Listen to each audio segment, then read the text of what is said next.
toutes et à tous et bienvenue dans votre rendez-vous quotidien Smart Éducation, un magazine dédié à la formation, aux nouveaux métiers, aux nouvelles pédagogies.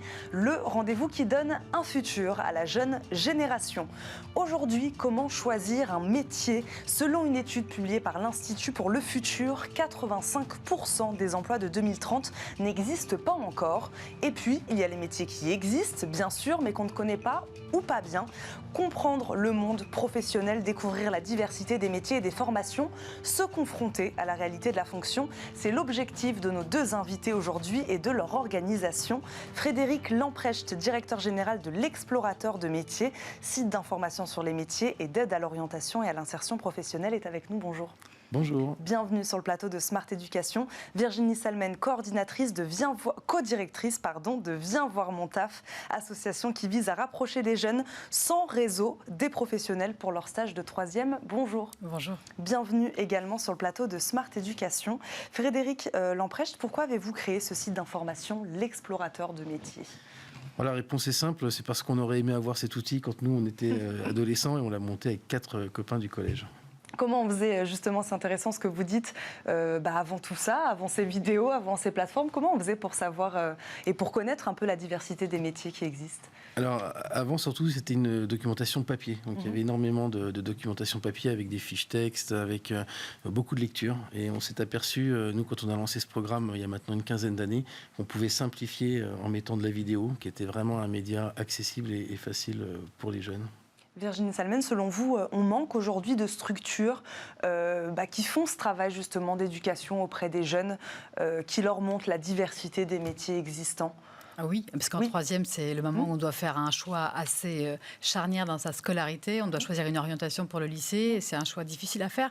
Ils sont très jeunes, les élèves en troisième. Et nous, on se rend compte dans les collèges, quand on intervient, qu'ils ne connaissent que peu de métiers. Et c'est vrai qu'ils ont vraiment intérêt à agir en connaissance de cause et puis à choisir une orientation en ayant, tout au long de l'année de quatrième, je dirais, et troisième au moins, vu une palette de métiers assez importante. Et ils n'ont pas été confrontés du tout au monde professionnel avant cet âge-là. Ils sont vierges du monde professionnel. Exactement. C'est la première occasion de la scolarité. À l'âge de 14-15 ans, c'est déjà... alors, assez jeune, oui, mais assez vieux aussi. Enfin, il faut qu'ils choisissent en ayant une expérience de 5 jours d'un métier. Donc, c'est assez difficile pour eux. Et ce serait effectivement profitable d'avoir un stage, peut-être l'année précédente, de commencer à y penser dès le début du collège pour au moins avoir une idée des métiers et pas que des métiers qu'on connaît de son quartier ou de sa famille, par exemple. Frédéric Lamprecht, de quelles informations on a besoin pour choisir un métier ou pour en savoir plus sur un métier? Quelle information il faut donner à ces jeunes? Je pense qu'en priorité, c'est vraiment de parcourir le métier à travers les qualités requises, à travers les gestes professionnels, à travers le quotidien des professionnels. Nous, c'est ce qu'on s'intéresse à faire avec nos reportages, de pouvoir aussi présenter un métier tel qu'il est dans la réalité et sans occulter ce qui parfois peut être pénible ou difficile et donc avoir un discours vrai pour ces jeunes. Donc concrètement, à quoi ça ressemble? C'est un professionnel qui parle pendant des vidéos de 2 à 3 minutes ou peut-être plus, ça dépend, et qui explique vraiment son métier, les tenants, les aboutissants, les réussites, les difficultés. C'est ça, vous avez tout bien résumé. Effectivement, c'est des sujets qui font 2 minutes 30. On donne la parole à un jeune professionnel qui a moins de 3 ans d'expérience, systématiquement sont responsables en entreprise, et le portrait croisé des deux permet de confronter ces deux univers, ces deux personnes sur leur regard sur le métier, avec une petite voix off en début et en fin pour ouvrir du cas général au cas particulier. Je crois que ce qui est important, c'est qu'on est vraiment dans le registre de l'information. Donc on laisse au montage volontairement, on aborde des points qui peuvent être difficiles ou compliqués dans le métier, on se refuse à faire de la communication et à vendre un métier, puisqu'on a tout intérêt à ce que les jeunes qui regardent et qui font des choix d'orientation les fassent en bonne connaissance de cause et qu'on évite justement ces phénomènes de décrocheurs-décrochés avec des formations qui finalement ne répondent pas forcément à leurs premiers besoins. Virginie Salmen, ça c'est intéressant cette notion de pour pas avoir de mauvaises surprises, être confronté à un métier et savoir tout de suite ce qui va et ce qui va pas. Oui, alors pour nous c'est dans l'entreprise, on va voir vraiment. Vous les jeunes y sont, au cœur en effet. Du métier, voilà. Donc Viens voir mon taf, c'est une plateforme qui met en relation les élèves de 3e des collèges Repérer Plus et à qui nous on a un carnet d'adresses et on leur trouve des stages de qualité auxquels ils n'auraient pas forcément accès via leur réseau familial.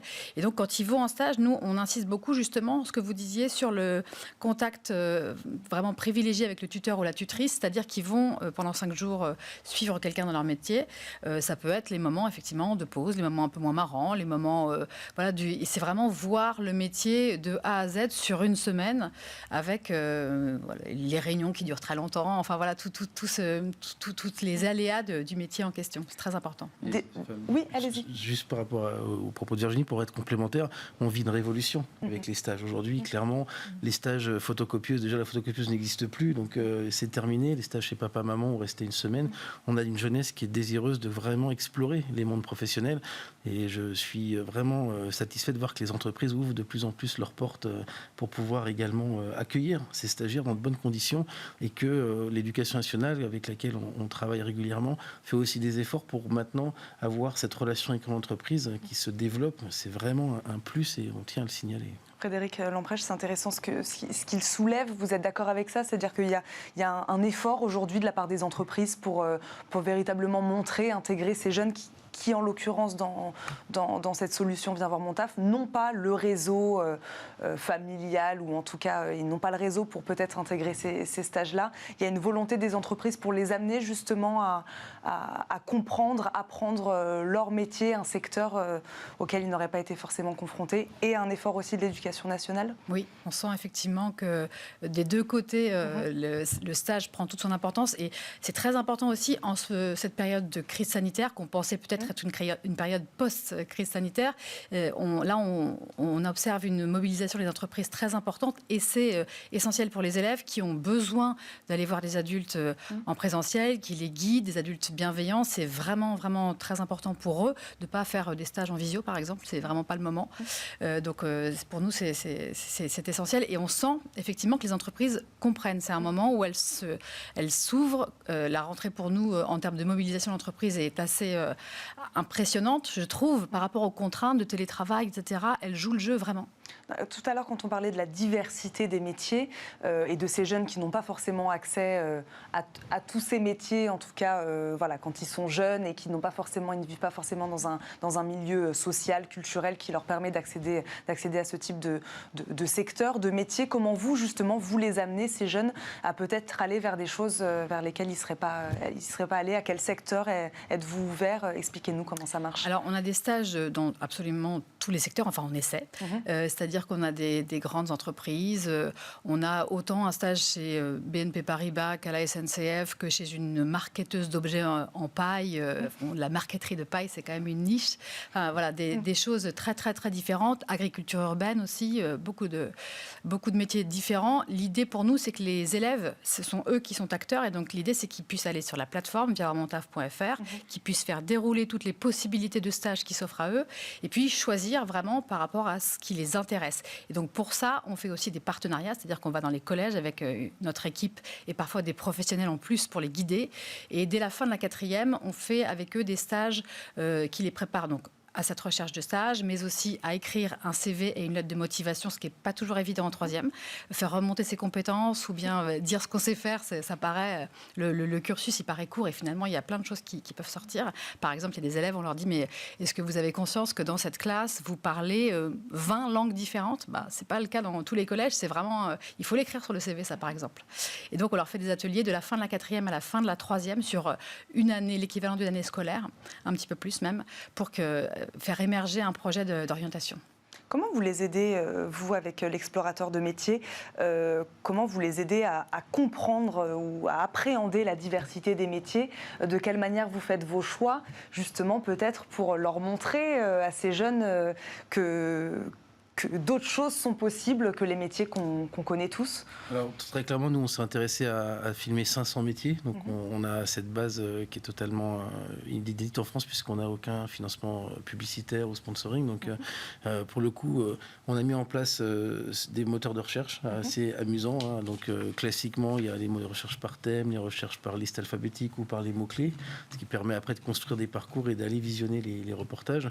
Mais on a travaillé aussi avec le CNRS, c'est un cabinet aussi de recherche sur les compétences cognitives. Comment on peut transférer des compétences acquises depuis l'enfance en compétences métiers. Par exemple, le sens de l'observation, de la mesure, et détecter quelles sont les compétences mobilisées pour les métiers et de permettre après une exploration des métiers. Et puis, on est en train de continuer d'innover avec la réalité virtuelle, puisqu'on produit maintenant des reportages aussi avec des scènes immersives pour permettre de pouvoir faire rentrer une classe entière dans un bloc opératoire et voir tous les métiers de l'aide-soignant jusqu'aux patients, en passant par l'interne, l'externe, etc. Donc des moteurs de recherche, de l'innovation, et je crois que c'est la clé, je dirais, de la réussite pour pouvoir explorer les métiers sans imposer non plus des parcours tout faits en fonction de niveau d'études. On respecte la liberté de nos utilisateurs. Je le disais tout à l'heure en préambule de cette émission, 85% des emplois de 2030 n'existent pas encore. Là, à l'heure où on parle beaucoup du secteur du numérique, de nombreuses opportunités d'emploi, vous, Virginie Salmen, est-ce que vous constatez, je ne sais pas, une appétence particulière des jeunes pour ce secteur-là du numérique, ou est-ce que vous les amenez aussi vers ça parce qu'on sait qu'il y a des emplois derrière à la clé? Alors oui, c'est indéniable. Le numérique attire beaucoup, je dirais, les garçons. Vraiment beaucoup. Et nous, on essaie aussi d'amener les filles parce qu'il faut réussir à équilibrer ce secteur. C'est pas évident. Donc, on cherche aussi souvent, par exemple, c'était encore le cas pour moi aujourd'hui, je fais appel à des femmes qui travaillent dans ce secteur du numérique pour essayer de venir en parler aux élèves, pour les accueillir en stage, pour que des filles voient des filles qui travaillent dans la tech. Et c'est pas toujours évident. Ça, c'est une appétence effectivement assez masculine pour l'instant. Donc, on essaie d'attirer les filles, comme pour les métiers scientifiques en général. Alors, je ne sais pas si la tech et l'informatique, c'est considéré comme 100% scientifique, mais c'est vraiment des métiers dans lesquels, on le voit dans les études, elles sont très bonnes, et puis tout à coup elles s'interdisent d'aller vers ces métiers-là. Donc ça, c'est aussi une partie de notre travail. Même question sur l'émergence de ces métiers du numérique. Vous aussi, vous le constatez dans l'offre et la diversité des métiers que vous proposez. C'est clair, on vit une révolution. Il y a des métiers qui ne sont même pas encore dans les fiches, qu'on est déjà en train de les tourner, donc les formations suivent derrière. Bien sûr, il y a une explosion, il y a une demande, et puis aussi une professionnalisation de certains métiers. Donc clairement, oui, il y a vraiment... Merci beaucoup à tous les deux d'avoir répondu à nos questions aujourd'hui. Frédéric Lamprèche, directeur général de l'Explorateur de métiers. Virginie Salmen, co-directrice de Viens voir mon taf, association qui vise à rapprocher les jeunes sans réseau à des professionnels pour leur stage de 3e. Merci beaucoup à tous les deux d'avoir été avec nous aujourd'hui. C'est déjà la fin de cette émission. Merci à vous de nous avoir suivis. On se retrouve très vite pour un nouveau numéro de Smart Éducation. Très bonne journée à tous sur Bismart et à très vite.